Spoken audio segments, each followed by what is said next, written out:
Hi, Facebook. Hi, guys. It's so good to see you again. I am Aimee Raupp of aimeeraupp.com, and I come to you every week live to talk to you about health topics, hormone topics, mindset topics, whatever I can talk to you about to help you live your healthiest life. And health, as I see it, is mental, it's emotional, it's physical, and it's so we look at the holistic viewpoint of health, we can live our best lives. And I'm here today because I want to talk to you about, so last week I shared with you quite deeply, openly, rawly about my miscarriage. And also about the things that were going on in my life and my marriage, and why, we waited to start trying for another baby, and where we're at now. And I got such incredible, amazing feedback from so many of you thanking me for being so raw and so open and so honest and so real. And, so many personal emails, so many comments. So I just want to say thank you so much, because it was, you know, it's a lot to go public with information like this and to share so vulnerably. But it was important to me to do so because obviously I deal with a very vulnerable topic all day long, helping women try to optimize their hormones and their health so that they can get and stay pregnant. And I know the rawness of the topic, and I want to honor that. I want to show you that I too am human, and I too am imperfect, and I too am always growing and learning and shifting and evolving, and that I learn so much from all of you. So never forget that. Every single case I've ever had, every single client I've ever worked with has taught me something valuable, and I was lucky, I think, to go through a miscarriage at this stage of my life after practicing for 16 years, helping women on their path to fertility and conception, to optimal fertility, I should say, and conception. Most of the women I've worked with have had a miscarriage. So I never went through it firsthand, but I understand it and saw their ability to heal and transform and come back from it. So for me, it was this no-brainer, if you will, that it was just like, well, of course I'll come back from this. Of course I can move on to have that healthy child if that's what I desire.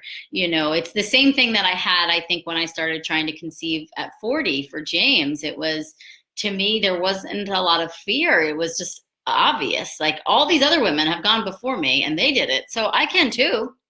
And that's so much of what I try to get you guys to realize and own and really step into, that there is so much fertility around us. There is so much success and transformation around us if we choose to see it.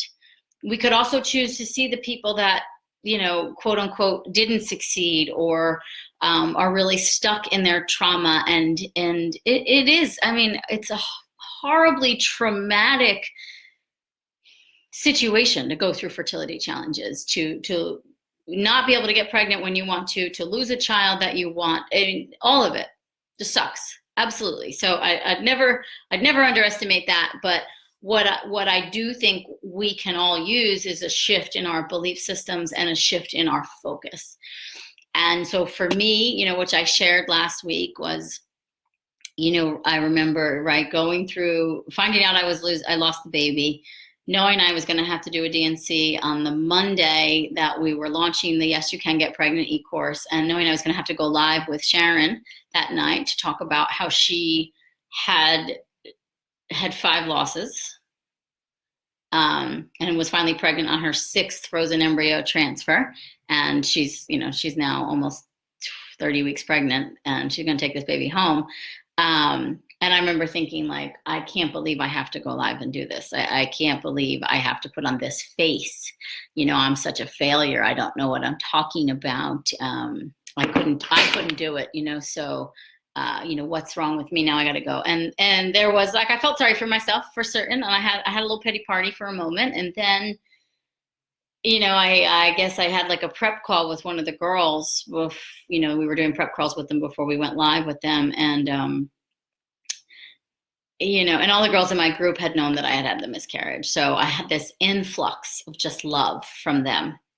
And it's a larger group, but we share deeply. And so, yeah, there's like 200 women in the group, and not every woman is active. So, but I got a lot of love, and I got a lot of reminders from them about how much I helped them in overcoming their losses and rehabilitating themselves to get back to their fertile ground again, and to go on and have a child or children. And it was like this smack in the face of like, yeah, you could choose to go down that path, Aimee, and actually just throw it all away and say, yeah, I know nothing. I failed at this. I'm a loser. I'm just going to go bury my head in the sand. Or you could actually take a step back, and I'm going to get emotional, and realize like all that you have, played a role in to help these women overcome these really significant challenges. And from diet to lifestyle to emotional health and mental health and physical health, like, and you believe in these women and their ability to carry on, and you don't judge them and think they're losers because they had a miscarriage. It was like, right. So check yourself, young lady, check yourself. And that was the conversation I had with myself, and I checked myself, and quickly I started to realize this was the most divine timing of all. Not that I wouldn't go back and if I could not have that miscarriage happen, of course, but if it's going to happen, wow, what a gorgeous time for it to happen. What an amazing time for it to happen, because here it is. I'm in the deep with them now. I understand it. I'm in the deep with them now.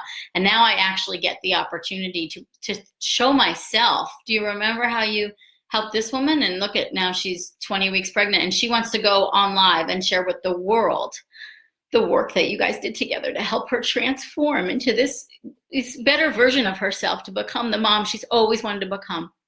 It was such a beautiful moment for me.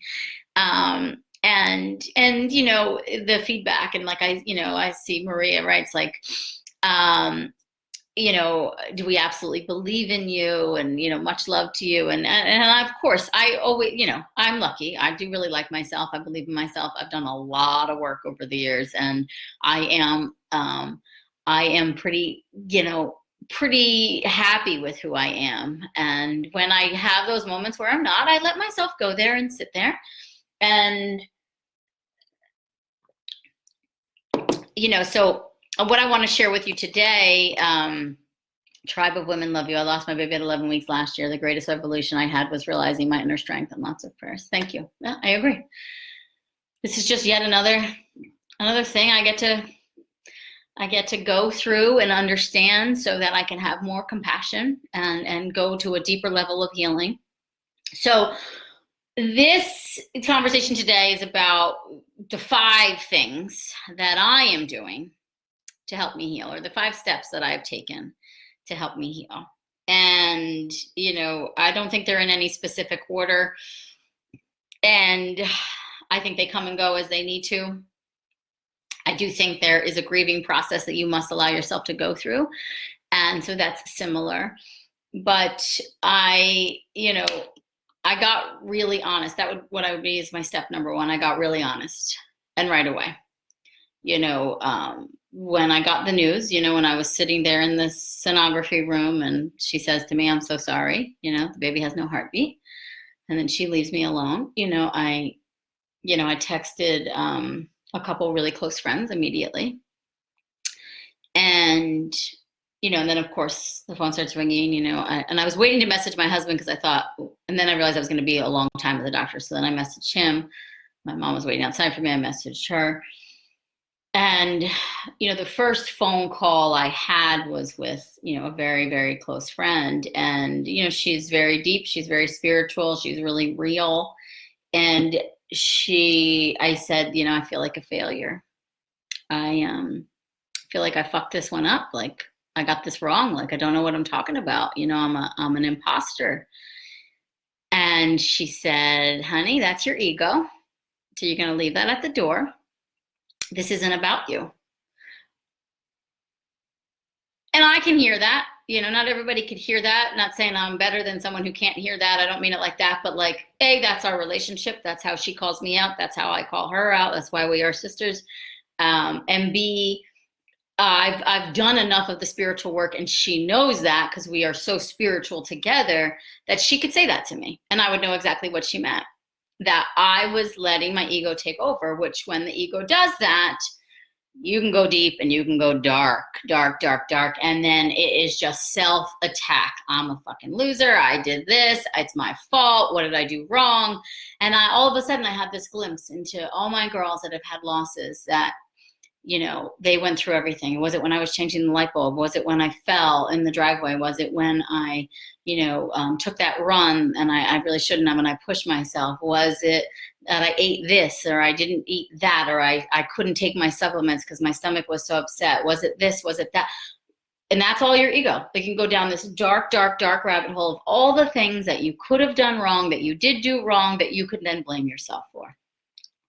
And so the first thing for me was to get really honest and like step outside myself. What would I say to a patient? No, there's nothing you could have done differently or done wrong. Like, this is where we have to hand this over. This isn't just about us. This isn't just our decision-making process. Are there things we can do to optimize egg quality? Are there things we can do to balance hormones? Of course, all those things. Was I doing all those things? 100%. Do I think this was just a case of bad luck? Yeah. And also a really, really beautiful visit from a spiritual being that got to nudge me and my husband into this direction. You know, yeah, but so for me, like, I wrote down these steps, and the spiritual one is its own little step, but the getting honest with myself and then checking my belief systems. And I got this quote in my inbox today from Abraham Hicks that I wanted to read you guys, because this is, I think, where I'd love you to go with any of this stuff is, so this is from Abraham Hicks. Someone asked us recently, is there any limitation to the body's ability to heal? And we said, none other than the belief that you hold. And he said, then why aren't people growing new limbs? And we said, because no one believes that they can. And I thought, that's what I want to share with you guys today about these beliefs. Like, what are your beliefs? And in there is the honesty. So my other teacher, Alon, he says the only way to get to the core of the belief system is you actually really have to acknowledge what it is the belief is. Like, what it is, what are you scared of? When I have this thought, what is the belief? Like, the belief will hand me. So my thought was, you know, I'm a loser. I fucked up, right? And this is all my fault. I did something wrong. I don't know what I'm talking about. And so the belief for me is, I'm not enough. It's like an old belief. We all kind of have that one. I did something wrong. This is entirely my fault. And you know, my husband went there too, right? You know, it's just like it's a very common space to go to. And so what I needed to do was be really honest and share that with a friend, right? Share that with someone that I feel really safe with to say that, and then have that friend say back to me, okay, honey, that's your ego. So let's work through that. Do you really believe that to be true? Like, if I had a miscarriage and we were sitting on the phone, would you tell me that I was a loser and I had done something wrong? And I was like, oh my God, no, you know, like, I know all the things you're doing. And, you know, so, okay, so check yourself with your knowledge of all the things you know. And we all might find something like, was there a glass of wine maybe I shouldn't have had? Or was there, you know, did I miss doses of my cod liver oil? Sure. But how many pregnancies have I seen do that and they turn out perfectly fine? So I can't go to that space. It's just not fair to myself. And it is a means, it's a distraction. It's a means to distract ourselves from the real trauma, which is you just lost a baby, and that's really fucking sad because you wanted it. You're distracting yourself by beating yourself up. You're distracting yourself to try and blame something else, namely yourself or another situation, right? Your partner, your work situation, whatever it is, we want to blame something so we can distract from the real feeling. So that's been my step number one. I check myself regularly. There are times just even yesterday where, oh yeah, I'd be 16 weeks pregnant, or I'd be 16 weeks pregnant, I think at this point. And instead I'm not, and then you go back to that and I'm like, but that's okay. Like, if I want to get back there, I can. Right. There's just, I have to constantly keep checking myself. I'm doing the best I can do. Do I think there was things I was doing wrong? No. But could I do things better? Maybe. Could I just be more conscious and aware of how I feel? Could I set clearer intentions? Sure. I'm using it as a learning opportunity, and in that, really checking my honesty and my belief systems. Because that to me is where, I always say, right, your beliefs dictate your behavior dictates your health. And so if I fall into the pattern of, this is my fault, I'm a loser, I screwed this up, or so-and-so screwed this up, it becomes like lots of anger gets in there, lots of what I call the F-its. And so just screw it, I'm just going to drink a bottle of wine every night and eat whatever the hell I want because I did this anyway, I screwed it up, and might as well, I have to punish myself, right? And so it becomes this very vicious process. And rather it should be this learning experience of, oh, I'm going there because this is a thing I didn't succeed at that I wanted. And this is my default. When I don't succeed or I don't get what I want, my default is to go to this space where I beat myself up. So that there's this, what are we doing to ourselves, and where in there is our belief system challenged, and that we need to do some work. And I have a PDF for you guys that I've shared before, but this is what I did. I used my my fertility ART worksheet to really help me work through my beliefs. And so if you guys go to aimeeraupp.com/ART, you can get that worksheet and work through some of the most common fertility beliefs. And, for me, things of just like, could I have done it better, come up. And thankfully, because, the next step is I got really spiritual really fast, has helped me. I've taken myself out of it. When I get spiritual, I'm out of the picture, actually. I'm just a tiny little dot in the whole thing. I am just the vessel that was carrying this spirit who had a message, and that's an honor. That's how if I spiritual really fast, my ego gets out of it. And this isn't about me, and this isn't my fault. There's nothing I did wrong. And in fact, this was a beautiful visit from a spirit that was nudging me and my partner and my family into another direction, and getting me to look at things, even more deeply, and to be even more compassionate with all of you, because now I get it. Now I understand this space that you have all been in. And as much as I've been, the cheerleader and the bystander with you, I've never myself gone through a miscarriage, right? And not that I feel like I deserved a loss or I needed to go through this to better reach my audience. I think I'm really good at reaching you guys, and I think, I love my job, and I think I'm really good at it. But this is another layer of learning for me, and I'm all for it, and I appreciate it, and I want to dive in. So for me, I had the ability to get spiritual really fast because that's what I had to do years ago in my practice when I started seeing all these miscarriages. And I was like, is there a God? Like, what kind of God would do this to somebody? This is horrible. This woman has been through so many challenges, and now she also has to have a miscarriage. Like, she worked so hard and then she gets to lose a baby. I had a lot of anger and a lot of confusion about it many years ago. And that was the first time I read the book Spirit Babies. It was probably 12 years ago that I read that book. And it started changing my game. And I've done Spirit Baby readings. I've hosted lectures with Spirit Baby communicators. I have gone deep on that level, and myself, I've been on my own spiritual path, and I really have shifted into a much more spiritual being space than any other time in my life. And even when I shared with you what my husband and I went through, over the last couple of years, I had to the only way I could heal through that was getting spiritual, and actually like leaving him out of it. Like, this has nothing to do with him. This is entirely my work, and I gotta figure it out. And so same thing, like, I gotta leave the miscarriage out of this. This is my work, and that spirit, that's her work or his work that came through, right? In my husband's reaction, that's his work. It has nothing to do with me. So I got spiritual. And, I called a very spiritual friend who did a spiritual reading, if you will, on me, and really helped me put some pieces together, really helped me answer some questions. And she did have me at one point, she said, they want you to ask any questions. And that's where it was like, I have to be honest.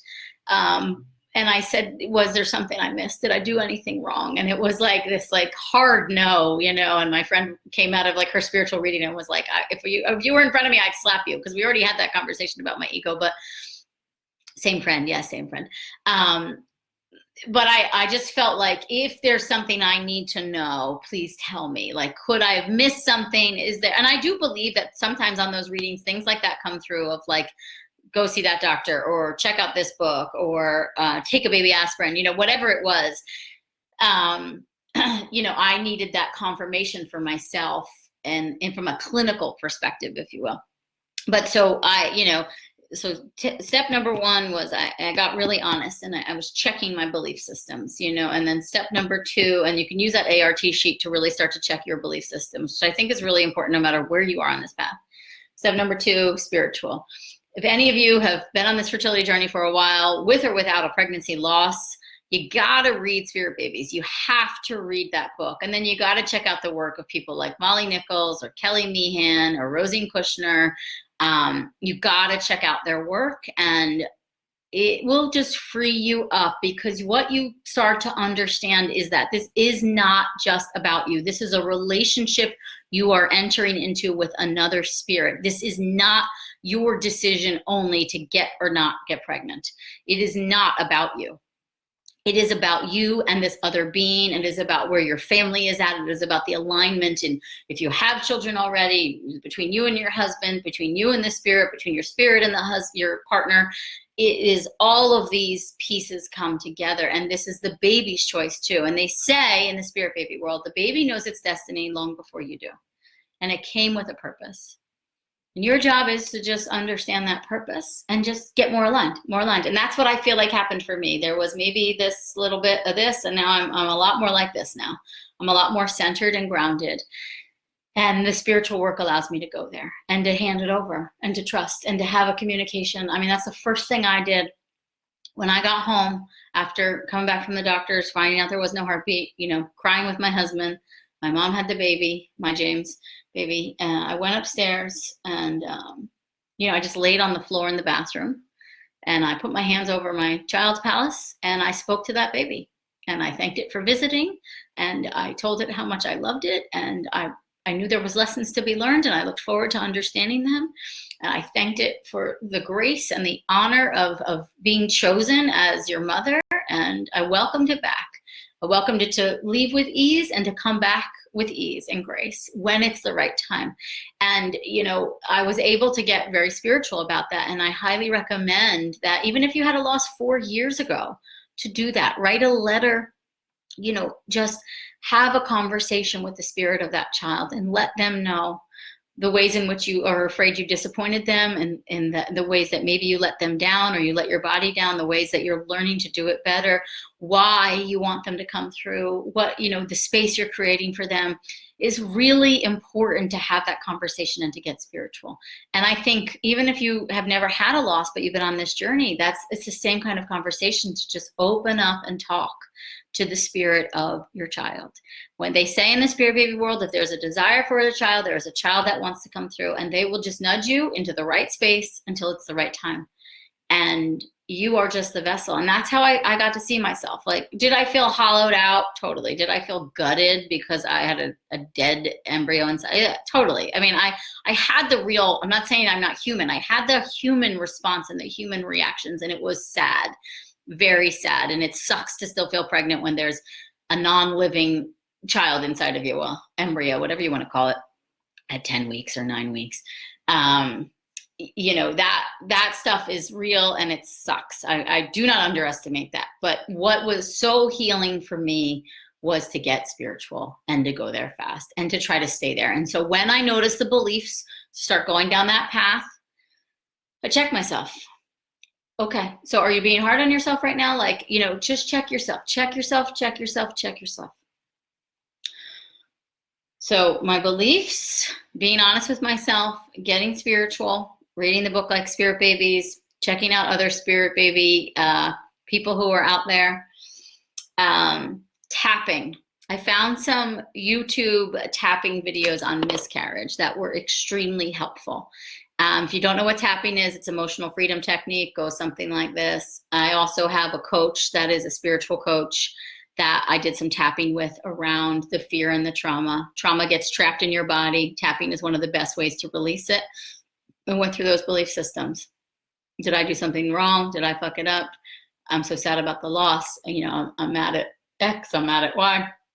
You tap it through and you release the trauma, and you tap through basically negative statements and you get back to more positive, loving, compassionate statements. So, you know, I do think tapping is really powerful. I have a tapping, what is that called? A tapping workshop on my website. One that I did with Sarah Holland that is extremely powerful for fertility anywhere you are on your path. Go over to aimeeraupp.com and it's under workshops and guides.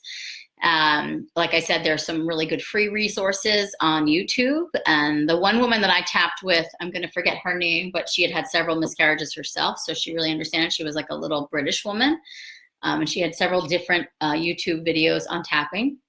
Highly recommend it. It was so helpful. And she knows the feelings, the negative feelings that come up with loss and trauma and the desire to have the child that has just left you. So I did that. I did that every day for probably, I don't know, 3 or 4 weeks. I tapped and I would journal and I called in support and help. So the beliefs, the getting spiritual, tapping, and I am going to put together something. It is in my plan for probably in the new year, some kind of free mini e-course on healing from miscarriage where I'll pull all these resources together. But in this time, I don't have the time right now. So I'm just doing this, but keep an eye out for that. If you want to get on my mailing list, so when you're available, you get that when it comes out, just go to aimeeraupp.com and sign up for my mailing list. So number 4 was self-care, right? I didn't go down the deep rabbit hole of like eating horrible foods or not exercising or any of those things. I mean, I think maybe for a day or two, but you know, my self-care stayed intact. I got my acupuncture, I did my castor oil packs, I meditated, I took my Chinese herbs. Sorry, my battery is dying, Instagram. I took my Chinese herbs. I got acupuncture, castor oil packs, mind abdominal massage. You know, I talked to friends and family, and I did my self-care. I really did, and I let myself mourn, and I let myself grieve, and that was hard. It was hard to resume life and go back to the places for the first time. That the last time I was there, I was pregnant, and to tell people that I wasn't pregnant, that stuff is no joke, and it's not easy. But in there, I came through with compassion for myself. That was the biggest thing I led with, was compassion and grace for myself.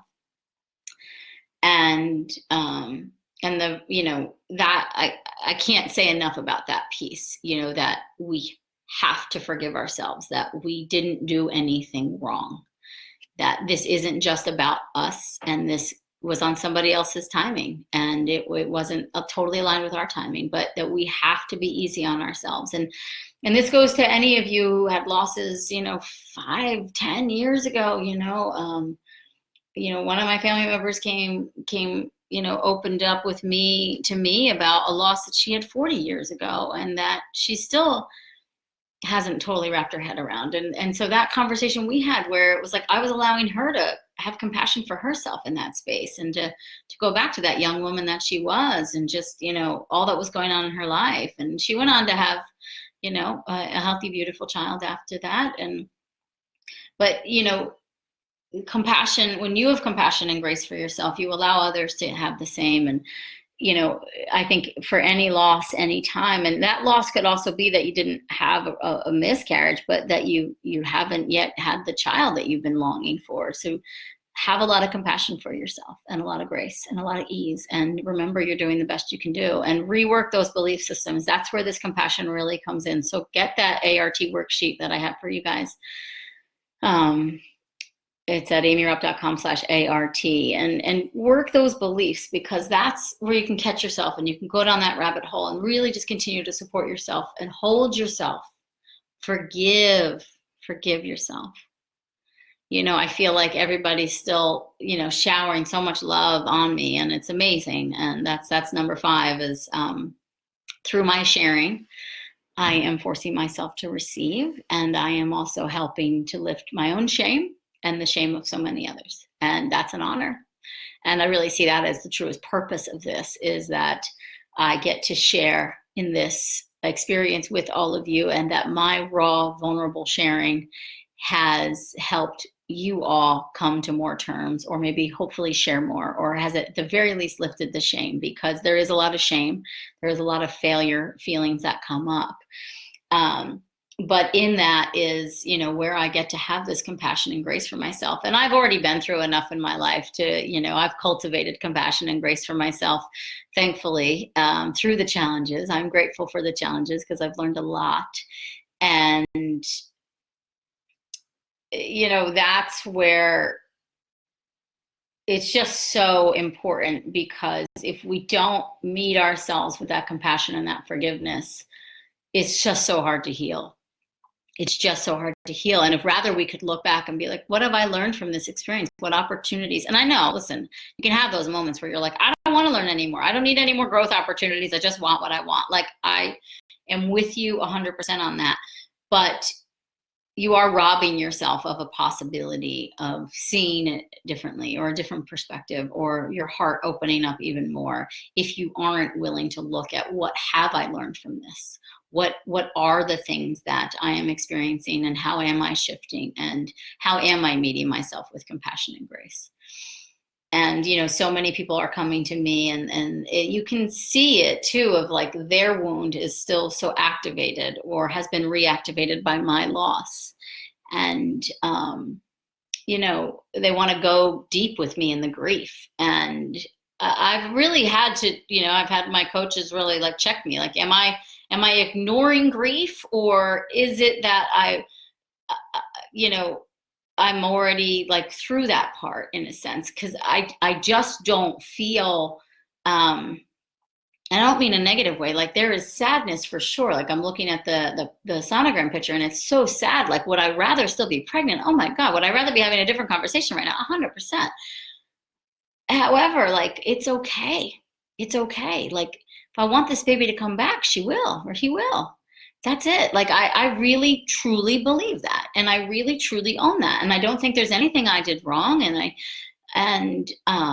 I don't need to sit at home and cry over this. And some people still do. And that's your space and your grace. And so you have to give yourself that space and that grace and the compassion for whatever it is in your healing capacity. For me, the hardest thing was sharing last week with everyone, and then having to see so many people after that, or the inundation of messages and emails from people who didn't know I was pregnant to then learn that I miscarried. That was really hard for me, because the sharing in the vulnerable space, I mean, that felt amazing, because I got to share also about all the things I went through in my marriage the last 2 years. And that was harder for me than talking about the miscarriage, if I'm really honest, because I had a lot more shame in that than in anything. And the hardest part for me so far has been in the sharing that now I have to receive. And I'm a really good nurturer, and I'm a really good, I can care for everybody else, and I can guide and support them. But what I'm really stepping into now in this opportunity is to receive all your love and your support. And that feels beautiful, and I feel worthy of it. And I want to be in the receiving mode more. And so this has been an opportunity for me to show my humanness, if you will, and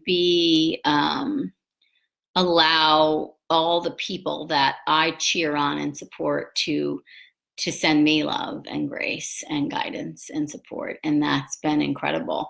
So to all of you who have stories that you haven't shared, or that have a lot of shame, you don't have to share it with the public the way I did. I mean, that's a little extreme and bold, right? A little TMI for some people, but could write a letter that you're never going to send. You could, like I said, do that ritual and write a letter to the baby, or talk to your partner about it, or call a friend and just share something that's been on your mind. I had a girl I did a coaching session with,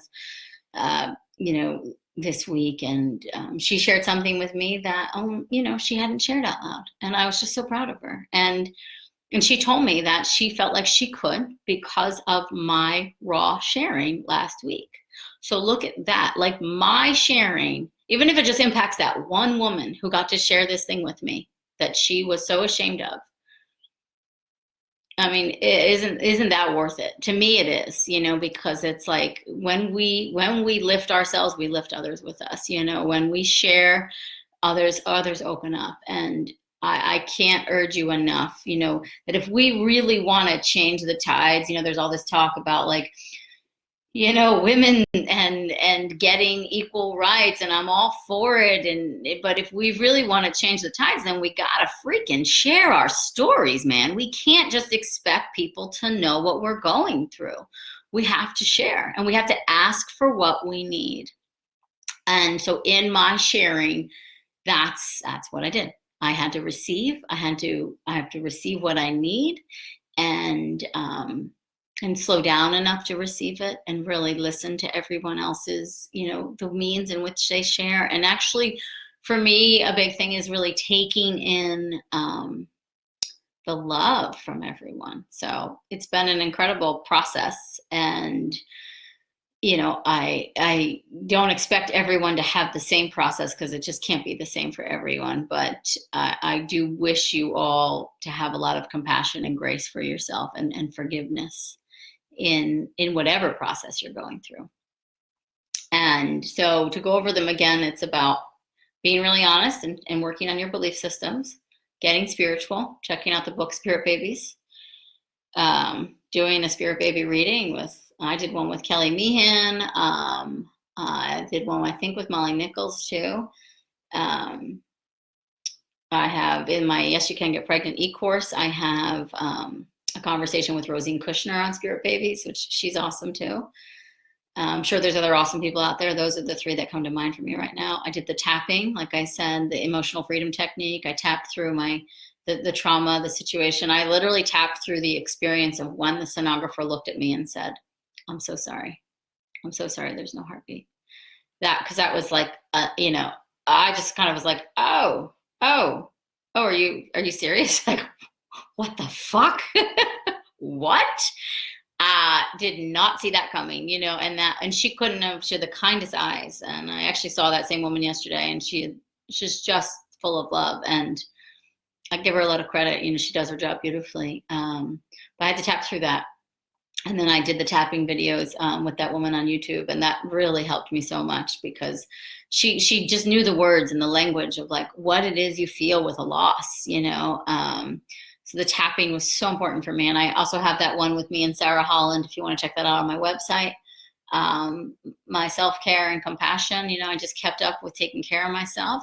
And I am really looking at this as like onward and upward. I don't want to stay here too long. I don't want to wallow in the misery. This is just not the kind of person I am. And everybody's different again. So your healing process will be different.